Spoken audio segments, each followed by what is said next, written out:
Welcome to the examiner room. It's always exciting to see you guys again. My name is Class. And let's get down to it, shall we? On the last episodes, I discussed two things, actually. Well, not on the last one, but before that, we talked about one episode, I talked about Black Lives Matter. On another episode, I talked about the origins of the policing and current policing in the U.S. right now.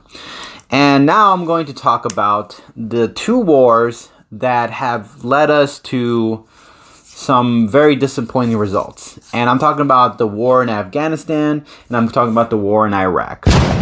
Okay, I would talk about the war in Vietnam, but I'm not really too familiar with it. All I remember was that Lyndon B. Johnson held out the fight longer than he needed to, and we lost a lot of people. I believe we lost 25,000 soldiers or something. I can't remember. It was a very big number, but I think it was like the largest at that point.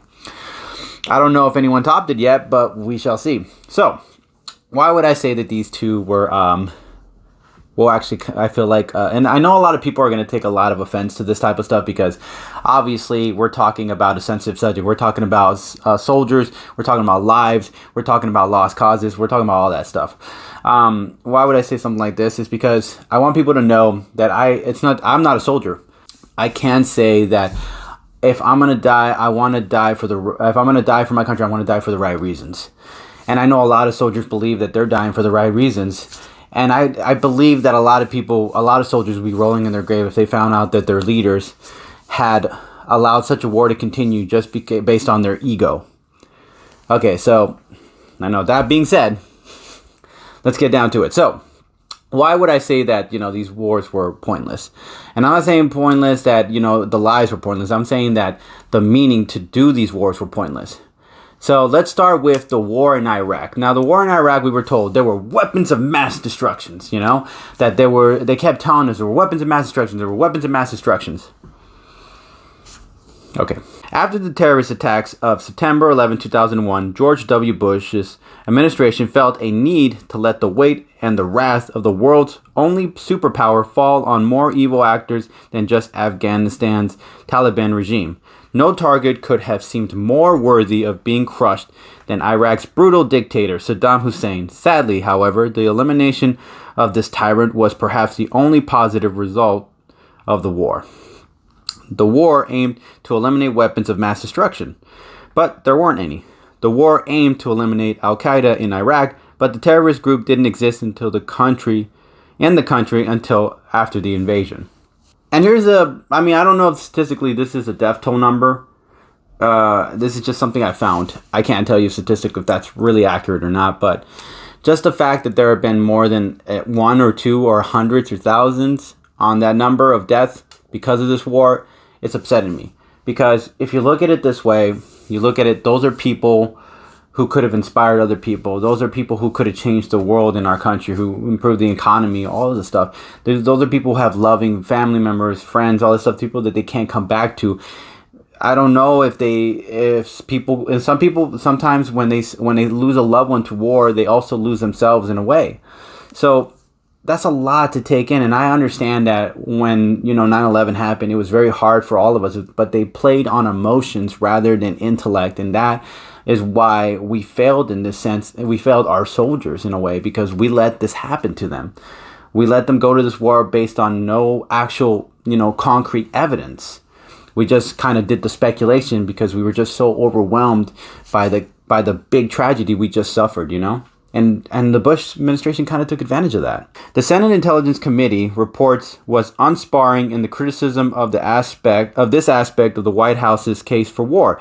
The 170-page report said such Iraq and Al-Qaeda statements were not substantiated by the intelligence, adding that multiple CIA reports dismissed the claims that Iraq and Al-Qaeda were cooperating partners, and that there was no intelligence information that supported administration statements that Iraq would provide weapons of mass destruction to Al-Qaeda. Okay. So even though they were told by the Central Intelligence, they were told by other people, officials too, that even I believe, if you remember correctly, Bernie Sanders has been claiming that he fought against, he was campaigning or rallying against, protesting against this war, and people wouldn't listen. He was right, and whoever supported him was also right. This war was not essential, and yet we put our military, our men and our women in their lives into that situation. And, you know, to be honest, we know what it was for. It was for oil, guys. We're just trying to claim turf. That's what's going on. That was the truth. Like, forget the weapons of mass. We were doing this for money. Okay? We can deny it, but that's how it turned out. There was no evidence. There was no proof. It was just all speculation. And we can't just say, whoops, honest mistake, because you can't say honest mistake to the lives that were lost in this. Okay. Maybe you guys think Afghanistan war was probably necessary. You know, it's got to be necessary. The documents were generated by a federal project examining the root failures of the longest armed conflict in the U.S. history. They concluded more than 2,000 pages of previous unpublished notes of interviews with people who played a direct role in the war, from generals and diplomats to aimed workers and Afghan officials. The U.S. government tried to shield the identities of the vast majority of those interviews for the project and to conceal nearly all their remarks. The Post won release of the documents under the Freedom of Information Act after a 3-year legal battle. In the interviews, more than 400 insiders offered unrestrained criticism of what went wrong in Afghanistan and how the United States became mired in nearly 2 decades of warfare. So far, there have been a lot of information that was told in advance this was not a good idea, or that we shouldn't be doing this, and they were being ignored. Okay, let's continue on. We were devoted of a fundamental understanding of Afghanistan. We didn't know what we were doing. Douglas Lute, a 3-star Army general who served as the White House Afghan War during the Bush and Obama administration, told government interviews in 2015. He added, What are we trying to do? ? We didn't have the foggiest notion of what we were undertaking. So far, a 3-star general is saying, hey, what are we doing? Why are we here? And so far, nothing has really come to a grasp. This is a 3-star general having no idea what's going on yet. So let's continue on. If the American people knew the magnitude of this dysfunctioning, 2,400 lives lost, Lute added, blaming the deaths of the U.S. military personnel on bureaucrats, breakdowns among Congress, the Pentagon, and the State Department. Who will say this was in vain? ? Since 2001, more than 775,000 U.S. troops have deployed to Afghanistan. Many, repeatedly, of those 2,300 died. There are 20,589 who were wounded in action, according to the Defense Department figures. Wow. Okay. 2,300 people died. Okay, you go, oh, that's not a big deal. It was a big war. 20,000 of them are injured.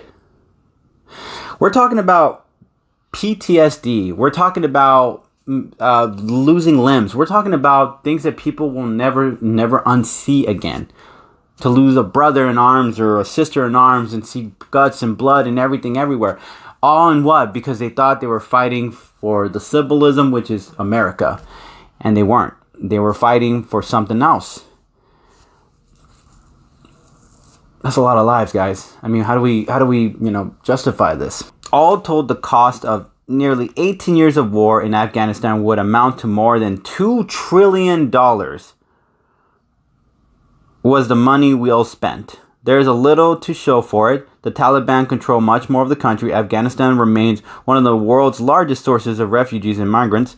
More than 2,400 American soldiers and more than 38,000 Afghan civilians have died. Still, life has improved, particularly in the country's cities where opportunities for education have grown. Many more girls are now in school, and democratic institutions have been built, although they are shaky at best. Drawing on estimates from Brown University's cost of war project, we assessed how much the United States spent on the different aspects of the war and whether that spending achieved its aim. Now, $2 trillion, guys, that's $2 trillion. We are talking about, we can't afford college tuition for free for all middle or lower class. We can't afford minimum wage raised up. We can't afford health care. We can't afford all of this. We can't afford all of this. But but we can afford to get a handout when it comes to going to war. So not only are we spending our money or having to lend money from other countries, we also got to fight and lose people on that. So we're also losing money and we're losing lives. Okay? Let's see where it went, shall we? Okay. 1.4 trillion on veterans that have fought in post 9/11 wars by 2059. Medical and disability costs will continue for decades. Okay, so we're going to have to pay for all those injuries for the rest of our lives. That includes those generations who weren't even involved in the war, those who don't even know what this war is about. They are also going to have to pay that due. Okay, 500 billion in interest. The war has been funded with borrowed money. Okay, so money that we had to take from somewhere, now we got to give it back, and that's going to come with interest. Of course, it's going to come with interest. This thing has been going on for decades. Of course, it's going to come with interest. 30 billion on other reconstruction programs. Much of that money was lost to corruption and failed projects. Oh, well, that's always reassuring to know that the money was going somewhere and not being wasted at all. 24 billion on economic development. Most Afghans still live in poverty. 87 billion to train Afghan military and police forces. Afghan forces can't support themselves. Yeah. Wow. A lot to take on. But let's now what could possibly be the reason? Now, 10 billion on counter narcotics. Afghan supplies 80% of the world's heroin. What? Okay. Now, there is maybe a possibility. People are saying that the reason why we went into this whole shebang, or that we even planned to stay in it, was because there was a profit to be made in opioids. That's just speculation. I have no actual evidence to prove that. It's just all speculation. But just to know that, look, our country or our leaders have done some pretty shady stuff. So we can't play this like ignorance is bliss situation and say that there's no such thing as evil people in the government. There's always evil, even in any country. We cannot play this blanket over and say that we are flawless. We're not. We have, these flags got scars on them. And we stitched them up, but they're still scars. The war in Iraq was a false sense, and we lost a lot of lives to it, and we shouldn't have. The war in Afghanistan, we lost a lot of lives to it, and a lot that are injured, and now we all have to pay that back, and so are those soldiers. They were being sacrificed, they had to sacrifice their own lives just so we can have a better future, but they didn't need to do that. There was no need. There was proof that we didn't need to go into these wars. There was proof that we didn't need to get involved in this. We could have used all that money that we were using on these senseless wars, making our military bigger for no reason, to give it to our economy. We could have built our country. We could have built our people. We could have educated. We could have done everything. But instead, we used it all to let us Americans, the average Americans, the lower and middle class, let's get real. The rich are never going to go to war. Okay, they have money to avoid it. They have ways to avoid it. They will never go to war. Their sons and daughters, they ain't got to worry about that. All they got to do is worry about how they're going to get people to go and work for their businesses. That's it. Other than that, we keep look, at this particular point in time, this pandemic, we're focusing on going back to work, and I don't understand it. We're trying to go back to work not for our sake. Think about it. We could be getting our stimulus check. We should be getting stimulus check, but we're not. Instead, we're getting hey, we need to go back to work. For what? For the big corporations. The reason why I bring this up is because money and power is the same thing here happening in our economy, in our own politics, being used by money to be influenced. That's why Iraq happened. That's why Afghanistan happened, because there was a profit to be made rather than the actual reasons, which was for the greater good of American people, greater good for humankind. That's crap. We were told a lie. And that's just true facts, people. That's not just because I'm trying to be a dick. I'm not trying to be rude. Look at the proof. The evidence showed that there was no nuclear weapons. There's proof that even the 3-star general had no idea why we were in battle with Afghanistan. There was even counter arguments and counterintelligence saying that we shouldn't be doing this. So we can argue everything we can, told by false senses. These weren't evidence, these weren't facts, these weren't proofs. They used our heartstrings to play with our emotions, to get us to sacrifice our people. that ain't right.